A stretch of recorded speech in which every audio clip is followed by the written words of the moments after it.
ఈ సినిమాలో ప్రధాన పాత్రలు నటించిన శోభన్ తన బాడీ లాంగ్వేజ్తో అలాగే కొన్ని సీక్వెన్స్లో బాగా నటించాడు. ప్రధానంగా సెకండ్ హాఫ్లో తన పర్ఫార్మెన్స్తో అయితే సూపర్బ్గా చేశాడు. మరో ప్రధాన పాత్రలు నటించిన ప్రశాంతి చారులిగా కూడా చాలా బాగా నటించింది. జస్విక మెప్పించింది. ఇక రాకింగ్ రాకేష్, పృథ్వీరాజ్, బన్నల నటన బాగుంది. మెయిన్ క్యారెక్టర్ పాయింట్ ఆఫ్ వ్యూలో వచ్చే మెయిన్ ఎపిసోడ్ కూడా బాగానే ఉన్నాయి.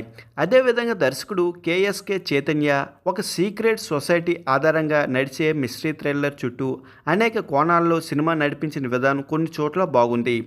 సాయి శ్వేత, భరణి శంకర్, మాల్టో శివ, శివారెడ్డి తదితరులు ఇతర పాత్రల్లో నటించిన నటీనటులు కూడా తమ పాత్రల్లో ఒదిగిపోయారు.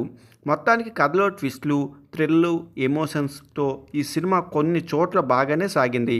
ఈ గ్యాంబ్లర్ సినిమాలో ఇంట్రెస్టింగ్ క్రైమ్ డ్రామా ఉన్నా చాలా చోట్ల ప్లే మాత్రం చాలా సింపుల్గా సాగింది.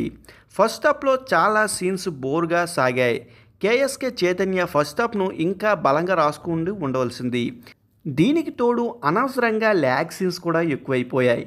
పైగా ఈ సినిమాలో స్లో నేరేషన్తో పాటు బోరింగు ఇంకా ఫేక్ ఎమోషన్స్తో సాగుతుంది. సినిమా మొత్తం క్లబ్ చుట్టూ తిరుగుతుంది కాబట్టి ఈ డ్రామా ఇంకా బలంగా డీటెయిల్గా ఎస్టాబ్లిష్ చేసి కన్వెక్షన్ చేయవలసింది. మొత్తానికి ఫస్ట్ హాఫ్ కొన్ని కీలక సీన్స్ మరియు ఇంటర్వెల్ సీన్స్ మినహా మిగతా సీన్స్ ఆకట్టుకోలేవు. శోభన్ కామెడీ నచ్చేవారైతే ఈ సినిమా బాగా నచ్చుతుంది. పర్లేదు, ఒకసారి చూడొచ్చు, చూసేయండి మరి.